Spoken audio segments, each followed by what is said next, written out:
Ya. Nah, persoalan satu nagari satu event tadi. Ya. Nah, dulu bisa dibilang Raffi salah satu yang bisa dikatakan kurang suka dengan konsep satu negara satu event.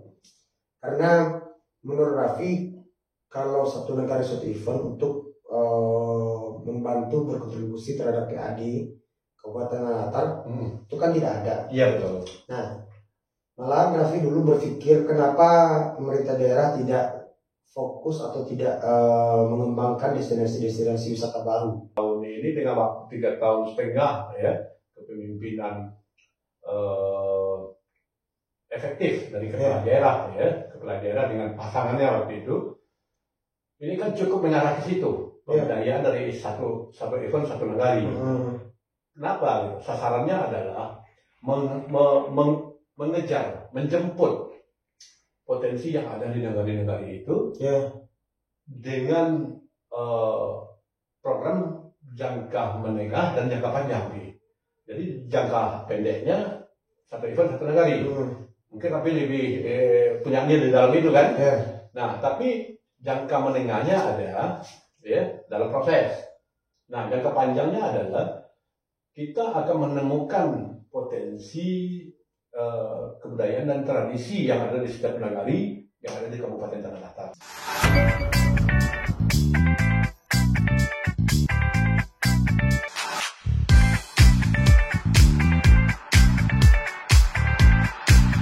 Assalamualaikum warahmatullahi wabarakatuh. Kembali lagi di podcast Temu Tamu. Nah, kali ini kita akan membahas tentang sektor kebudayaan, sejarah, dan kesenian. Nah, alhamdulillah kehadiran kehadiran seorang tokoh seni sekaligus pemerhati budaya dan sejarah Kabupaten Tanah Datar yang hadir bersama kita pada hari ini, yaitu Om Son. Iya. Terima kasih. Waalaikumsalam. Terima kasih hadir di sini ya. Ya. Raffi pengen undang Om di podcast Temu Tamu. Itu guna kita sedikit membahas lah tentang dunia kesenian, budaya, dan pariwisata. Sekaligus sejarah-sejarah Kabupaten Datar. Karena generasi muda sekarang ini, Om, generasi muda khususnya generasi milenial dan generasi Z itu kurang mengenal atau kurang mengetahui terkait tentang sejarah dan kesenian sekaligus budaya Kabupaten Datar.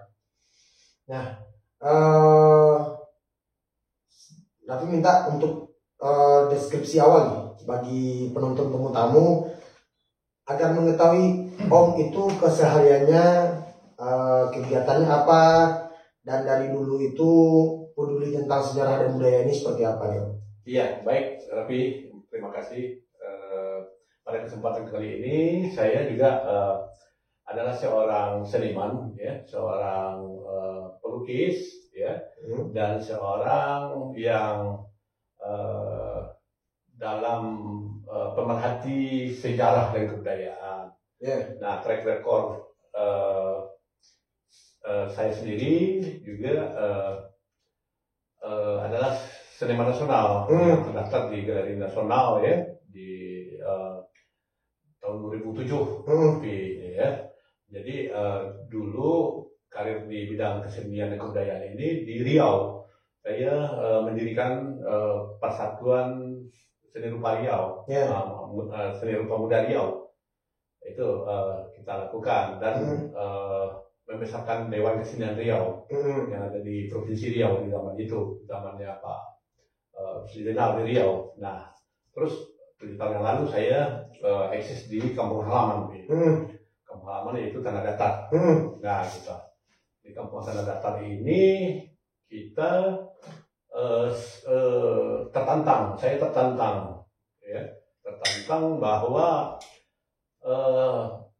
bahwa perjalanan dari sejarah dan kebudayaan dan tradisi dan serta seni, baik itu seni tak benda dan benda gitu ya.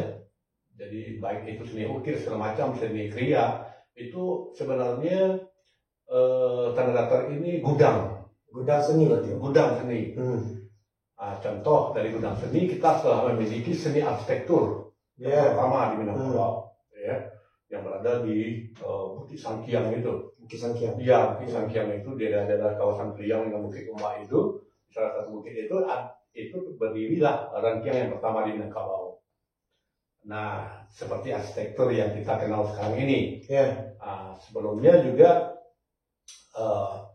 bangunan-bangunan yang seperti itu sebelumnya juga ada di Pariangan, ya kan? Yeah. Dikembangkan oleh Datuk Tan Tanong Kerhano. Tantejo Kerhano. Yes, Tantejo Kerhano. Sampai ke Kampai, ya, perumahan arsitektur seni. Rumah Nendak Bapakku gitu. Ya, rumah. Yang kita kenal sampai hari ini dan masih kokoh berdiri sampai hari ini. Terus dari seni ukir. Ya. Nah, jadi komunitas-komunitas di masyarakat kita kan ada yang baukia, ada yang tidak baukia. Nah, yang baukia masih ditolerir atau kita lihat di Kuburajo seperti bangunan rumah gadang Datuk Bandaro. Ya, Datuk Kuniang. Ya, masih ada syarat makna, syarat nilai filosofi dan filosofi di situ. Jadi dari situlah bangkit apa yang akan bisa dikembangkan ke depan, gitu kan? Memang dalam perjalanan selama ini cukup 5 tahun ini dengan waktu 3 tahun setengah ya kepemimpinan efektif dari kepala daerah dengan pasangannya waktu itu. Ini kan cukup mengarah ke situ. Pemberdayaan dari satu event satu negari. Kenapa? Sasarannya adalah mengejar, menjemput potensi yang ada di negara-negara itu dengan program jangka menengah dan jangka panjang. Jadi jangka pendeknya satu event satu negari. Mungkin tapi lebih punya nilai di dalam itu kan. Nah, tapi jangka menengahnya ada dalam proses. Nah, jangka panjangnya adalah kita akan menemukan potensi kebudayaan dan tradisi yang ada di setiap nagari yang ada di Kabupaten Tanah Datar. Nah, ke depan insya Allah dengan kepemimpinan yang berlanjut ini akan bisa dilakukan art center. Sebuah kawasan yang memang ada di situ kuliner, ada di situ handmade, kerajinan, handicraft yang notabene memang berasal dari Tanah Datar dan buatan Tanah Datar. Tunggu dulu. Nah, persoalan satu negara satu event tadi. Nah, dulu bisa dibilang Raffi salah satu yang bisa dikatakan kurang suka dengan konsep satu negara satu event. Karena menurut Raffi kalau satu negara satu event untuk membantu berkontribusi terhadap PAD Kabupaten Tanah Datar itu kan tidak ada. Iya, betul. Nah, malah Raffi dulu berpikir kenapa pemerintah daerah tidak fokus atau tidak mengembangkan destinasi-destinasi wisata baru di Kabupaten Tanah Datar. Karena menurut data dari Dinas Pariwisata 2023 itu, data terakhir itu Dinas Pariwisata mengantongi 205 potensi destinasi wisata Kabupaten Tanah Datar. Yaitu terbagi dari wisata alam, wisata budaya, wisata sejarah, dan wisata religi. Nah, termasuk kuliner. Nah, kenapa pemerintah daerah tidak fokus membangun sebuah destinasi wisata baru? Nah, karena di waktu itu Raffi berpikir gini, Tanah Datar itu hanya mempunyai satu ikon, yaitu Istana Pagaryong. Nah, kenapa pemerintah daerah tidak membangun destinasi wisata baru agar mengenjot PAD? Nah, kita kan kalau dalam konteks destinasi otomatis kan kita komersil itu, komersil otomatis mendapatkan keuntungan gitu kan. Nah, seperti kata Om tadi, di destinasi wisata baru itu juga ada nanti handmade, nah, ya kan, handcraft gitu. Dan ada juga kulinernya di sana, juga ada UMKM-nya di sana gitu. Nah, itu kan untuk menopang ekonomi masyarakat. Nah, sekarang kita hanya punya ikon Istana Pagaryong. Kenapa tidak dibangun destinasi-destinasi wisata baru?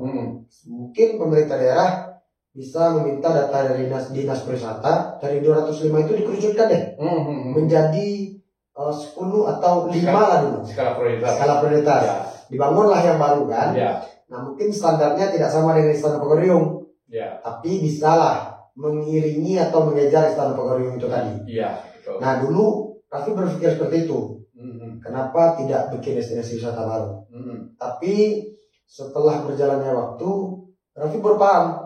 Seperti kata tahun tadi, Bapak Bupati, Pak Eka Putra berpikir jauh ke depan. Ya, jangka panjang. Nah, jadi dia bangun dulu landasan awalnya di seluruh nagari ada event-event. Habis itu masyarakatnya sadar dengan wisata, sadar dengan kesenian, UMKM-nya bergejolak, gitu kan? Mengapung lah UMKM ini.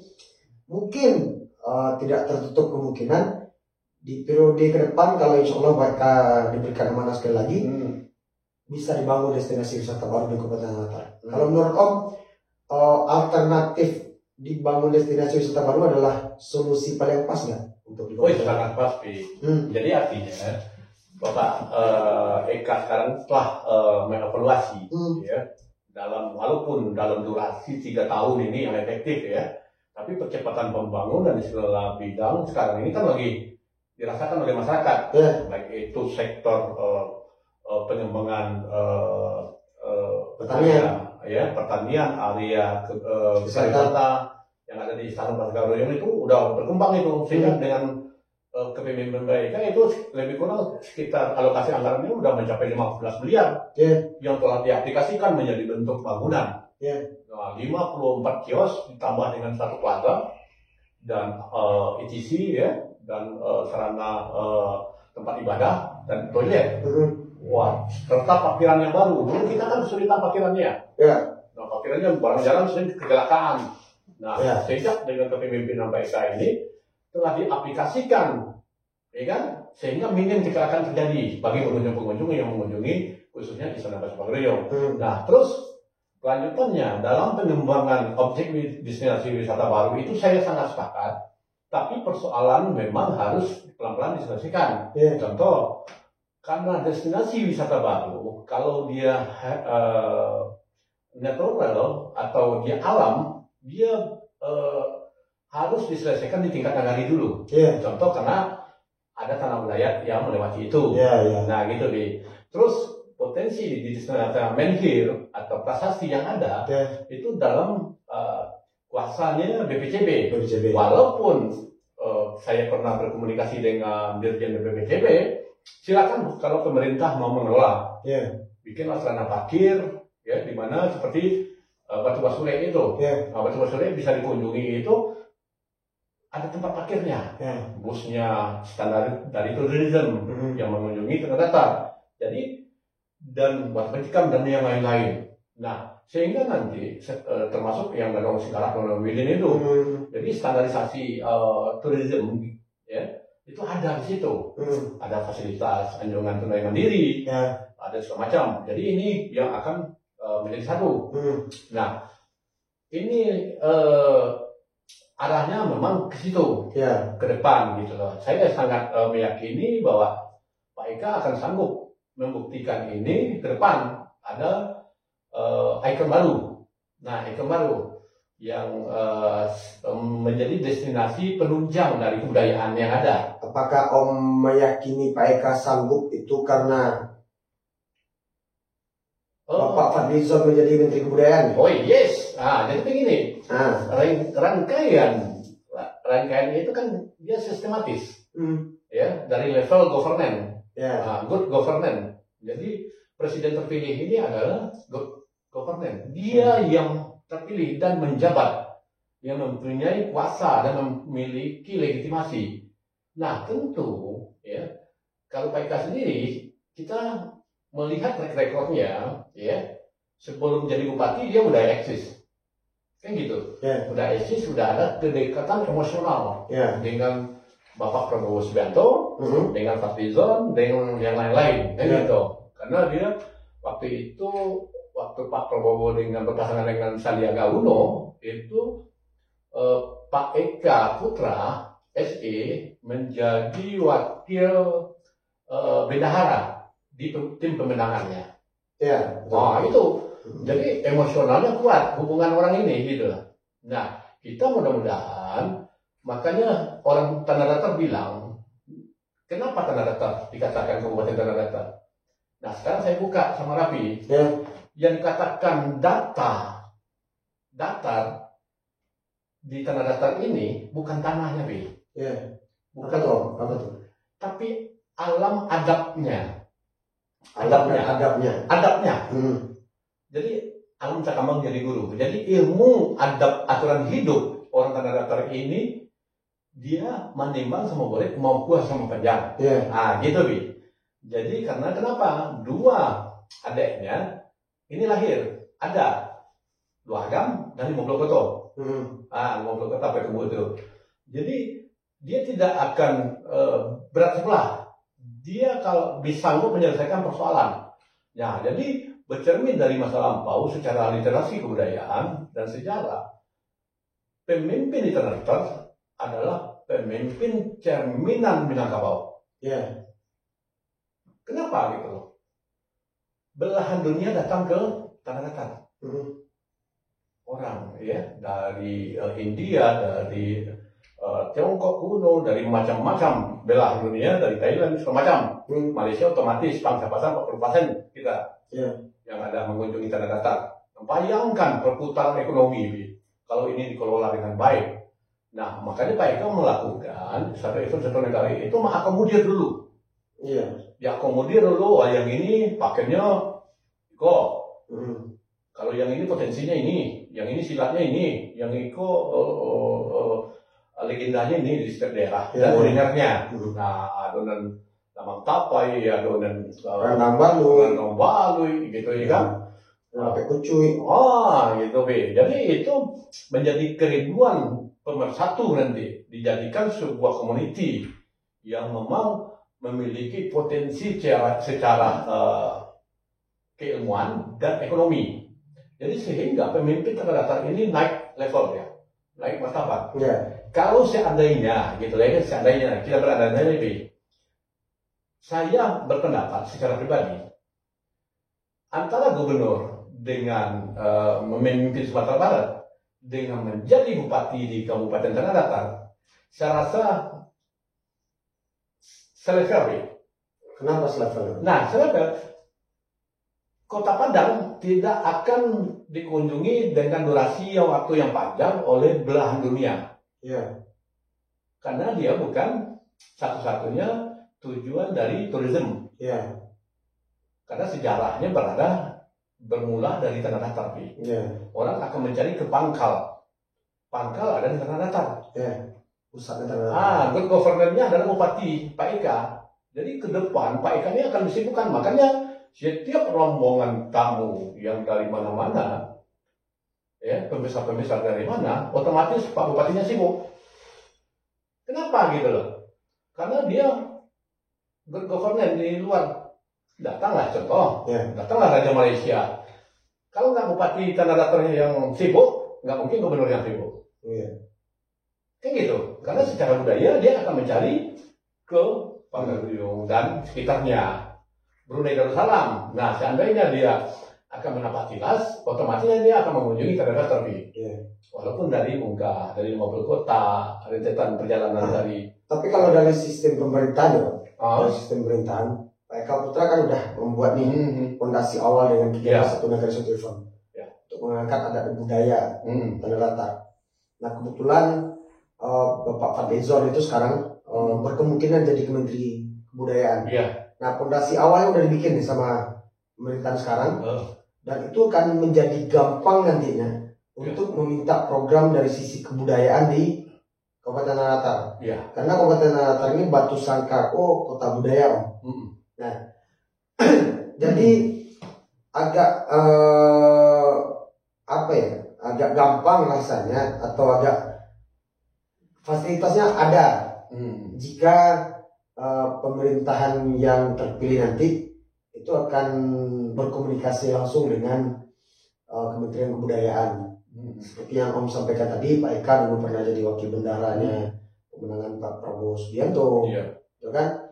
beliau juga seorang tokoh besar juga di Partai Demokrat. Oh iya. Wabundung Partai Demokrat. Iya. Dan pasangannya sekarang juga Pak Ahmad Fadli. Itu garisannya garisan Gerindra. Iya. Pak Fadlizon itu adalah pendiri Partai Gerindra. Betul sih. Dan satu yang menarik yang sering dilupakan oleh mungkin yang belum banyak yang mengetahui. Yeah. Konteksnya Pak Eka Putra, ini ada belakangnya SE, sarjana ekonomi loh, Pi. Ya, MM belakangnya satu lagi. Ya kan? Dan MM yang pokok dalam persoalan plural di masyarakat kita adalah kan ekonomi. Bagaimana ekonomi kesejahteraan itu meningkat. Sehingga masyarakat tanah datar ini sejahtera gitu lah. Nah, di ekonomi inilah tentu manajemen pengelolaan kebudayaan, manajemen potensi yang ada di tanah datar tentu serta-merta akan berdampak terhadap nilai ekonomi dari masyarakat tanah datar itu sendiri. Itu Bi. Jadi itu sudah dipikirkan oleh Pak Eka.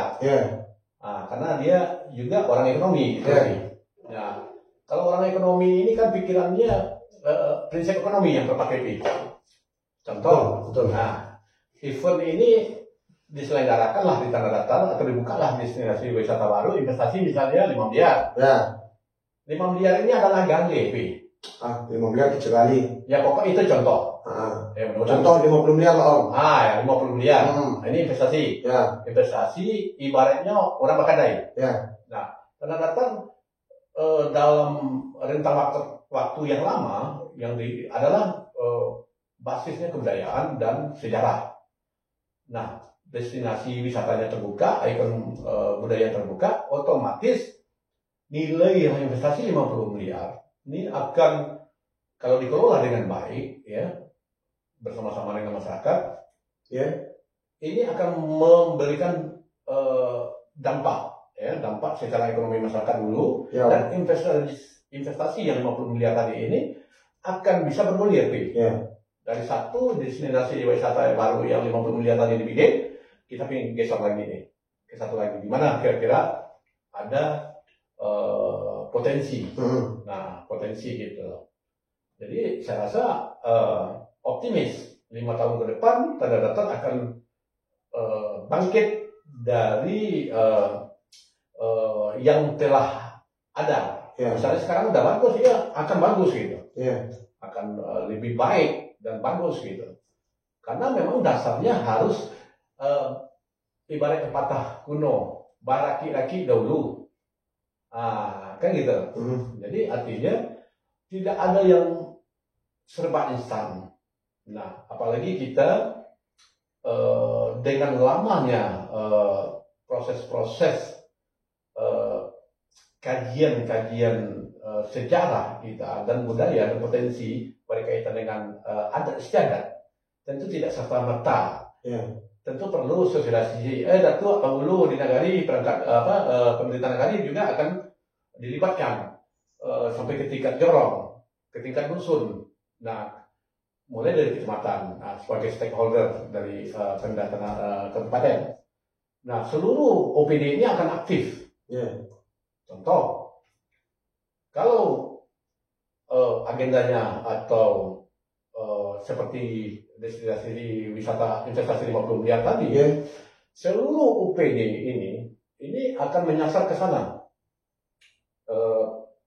sudut pandangnya, mulai dari pelatihan UMKM, perindustrian dan perdagangan terjun ke sana, backcraftnya terjun ke sana, ya kan?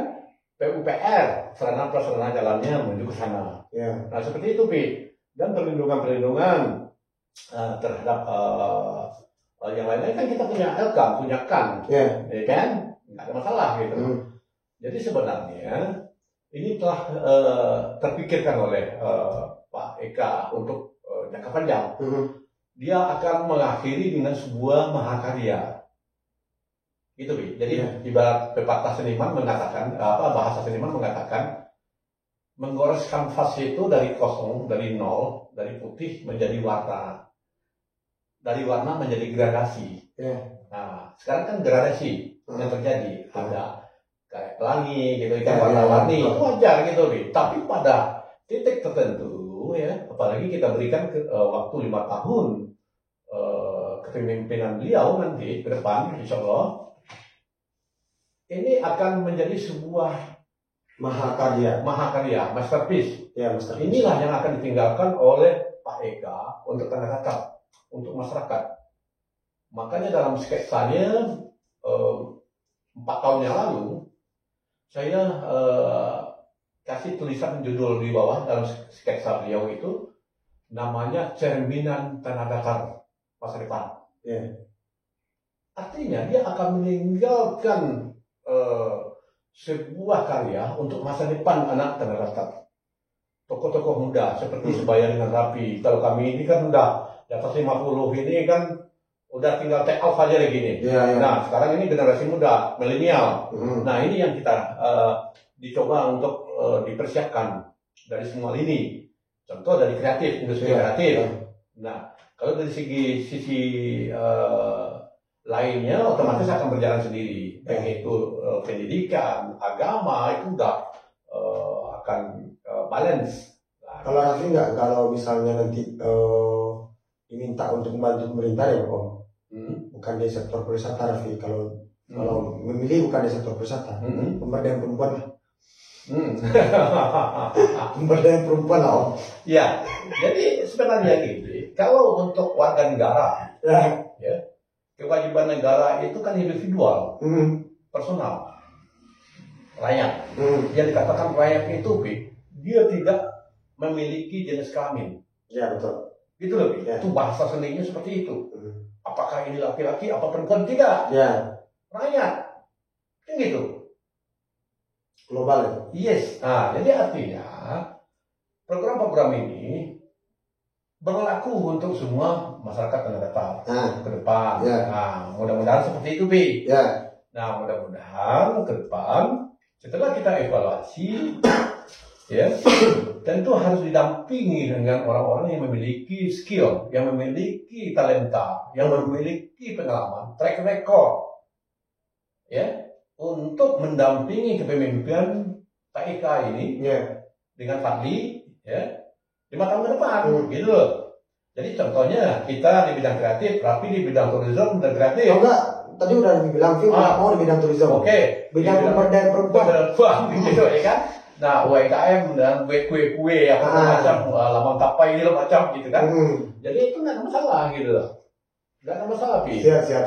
Jadi artinya kita merangkul untuk sama-sama maju. Ada orang Tanah Datar, ya, salah sekali, cukupan biarkan saja. Tegur. Salah 2 kali, tidak bisa dihukum, cukupan ke-3 kali, cukupkan ke-3 kali, baru bisa diambil tindakan. Jadi artinya orang Tanah Datar adabnya sabar. Siap. Contoh, nah ilustrasinya, kalau Pi pergi ke dusun-dusun atau ke jorong-jorong, ya di nagari-nagari lah, agak jauh lah dari pusat kota, ya kan, ada mama-mama atau uan-uan membawa kayu, ya.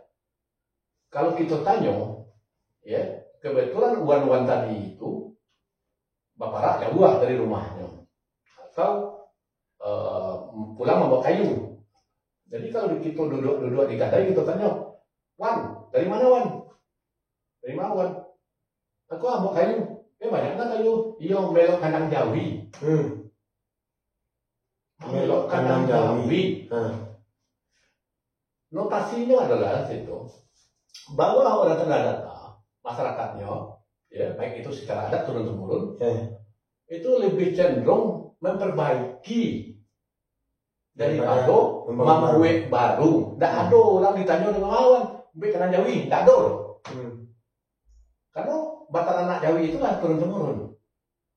Jadi kandang Jawi itu ya, di rumah hamba itu, lah 50 tahun tonggak kanan Jawi itu, yang ditukar ganti-ganti yang untuk yang dibelok namanya dia, bukan diganti sekaligus serta-merta gitu. Kenapa? Supaya orang Minang itu, orang Tanah Datar, kok tidak kehilangan pedoman dasar. Ya betul.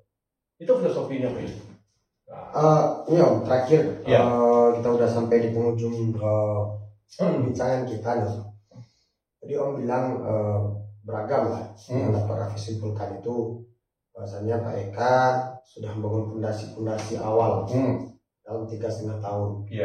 Dari sektor pariwisata, dari sektor kesehatan, dari sektor pertanian, dari sektor kepemudaan, dari sektor agama, udah mulai nih dibangun fondasinya sama Pak Eka. Karena target Pak Eka itu tanda emas sekaligus dengan Indonesia emas nanti di tahun 2045. Oh gitu. Maka itu tertuang dalam PJP Kabupaten Makassar 2025 tahun 2025-2045 itu. Iya. Nah, ditambah lagi sekarang Presiden itu Bapak Prabowo Subianto yang sinergi dengan linear antara pusat sampai ke daerah. Dan ditambah lagi Kabupaten Makassar ini adalah batu sangkar kota budaya. Pusat budaya itu, pusat adat Minangkabau itu adanya di Tanah Datar. Makanya Tanah Datar disebut luar itu. Nah kebetulan, alhamdulillah yang akan menjadi Menteri Kebudayaan itu, insya Allah mudah-mudahan terjadi. Orang Minang juga. Bapak Fadlizon yang punya homestay Ayange di sebelah Koto. Mudah-mudahan ini udah memperlihatkan kemudahan lah nanti untuk Kabupaten Tanah Datar. Karena presidennya Bapak Prabowo, Menteri Kebudayaannya adalah Pak Fadlizon. Ini akan menjadi momentum untuk kemajuan Tanah Datar lebih pesat nantinya. Dan itu menurut Om bisa dilakukan oleh sosok seorang Eka Putra SEMM bersama Ahmad Fadli SPSI. Nah terakhir nih Om, Raffi minta sama Om pesan dan harapan kepada masyarakat Kabupaten Makassar, apa nih yang harus mereka lakukan untuk tanggal 27 November nanti? Iya, otomatis ya kan tanggal 27 November nanti ya. Tanggal 27 itu bergiat atau bersama-sama wujudkan mimpi Tanah Datar. Artinya bukan mimpi ya, artinya mencurahkan kato kesepakatan, membuat kesepakatan ikrar lah. Jadi tanggal 27 itu diikrarkan lah ya kan, bagi masyarakat yang memilih nanti ya silakan kan gitu, datang ke TPS coblos pemimpin itu gitu. Jadi sehingga nanti akan nyata masyarakat memberi dukungan penuh ya, dan pemimpin merasa bertanggung jawab sekali gitu. Ya kan, karena ini menjalankan takdir yang dipilih. Menjadi bupati itu takdir yang dipilih melewati pemilihan. Betul. Nah artinya ada konsekuensi di situ. Memang tidak membuatkan semua individu, tidak semua lintas kita. Tapi itulah fakta yang harus kita terima hari ini dalam sistem demokrasi di Indonesia. Betul. Nah, kan gitu. Ada sistem, ada regulasi, ada pos anggaran, ada persoalan yang harus diselesaikan secara perizinan dan pemetaan, segala macam gitu kan.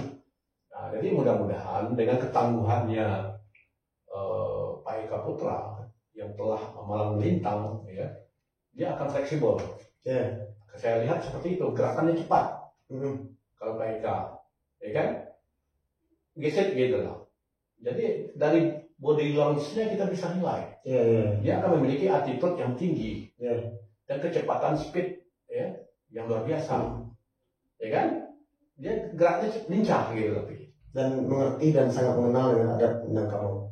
Iya, dia itu mau belajar gitu. Yang susahnya kan orang nggak mau belajar. Nah, mudah-mudahan ke depan kita juga memiliki harapan dan kita ingin sumbangsi kita, apa yang kita punya dalam seni bentuk, dalam literasi segala macam, atau komunikasi dengan yang lain-lain, lintas nagari, lintas pemuda nagari, anak-anak muda, kreativitas, ya kan, ruang-ruang kerajinan, etnik, kultural, kita sama-sama dengan Pak Eka Putra dan Fadli. Ya, siap. Kenapa? Pak Fadli dia mempunyai basically community, sosial community. Ini orang muda, Jadi alangkah bagusnya, bangganya kita nanti kalau telah dilantik Pak Eka Putra dengan Pak Muhammad Fadli, wah dinamis sekali. Mudah-mudahan demikian. Terima kasih Om. Ya, terima kasih sekali lagi berbincang-bincang bersama kami di podcast Temu-Tamu. Semoga menjadi manfaat dan pengetahuan bagi masyarakat Kabupaten Tanah Datar atau yang menonton Temu-Tamu. Terakhir, saya juga ingin berpesan kepada anggota DPRD Kabupaten Tanah Datar, kalau ingin Tanah Datar maju, kalau ingin Tanah Datar berkembang, saya cuma minta kembalikan peranan dan fungsi Nini Mama ke pangkalnya balik. Karena persoalan Tanah Datar itu selalu terbentur persoalan tanah wilayah, dan semoga dengan sudah ada solusi untuk persoalan tanah wilayah, pemerintahan Kabupaten Tanah Datar ke depan akan lebih gampang untuk membangun sebuah destinasi wisata baru di Kabupaten Tanah Datar. Jangan sampai terbentur lagi karena persoalan tanah wilayah. Ini peran dan fungsi anggota DPRD. Terima kasih. Sekali lagi, satu lagi kepada masyarakat Kabupaten Tanah Datar, jangan lupa tanggal 27 November 2024 datang ke TPS sesuai dengan TPS tempat Anda memilih. Jangan sampai tidak memilih, karena tidak memilih itu bukan pilihan. Pilihan kita cuma 2 paslon. Yang pertama Bapak Richie April dan Doni Carson, yang kedua Bapak Eka Putra dan Ahmad Fadli. Terima kasih. Assalamualaikum warahmatullahi wabarakatuh.